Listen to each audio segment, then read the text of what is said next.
बाईसाहेब मी काय म्हणत होते डॉक्टरांकडे जायचं आपण चालली येडी का खोळी लोक 2-2, 4-4 लाख रुपये मागतात. आता 50 रुपयाचा मी खाऊ देईन तुला.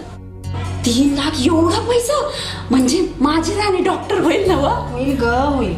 मी उद्यापासून धुनी भांडी करायची नाही असं ठरवलंय. दुसऱ्याचं मूल माझ्या पोटात वाढवायचा विचार करते मी. माझं मेलीच ना नशीबच फुटतं.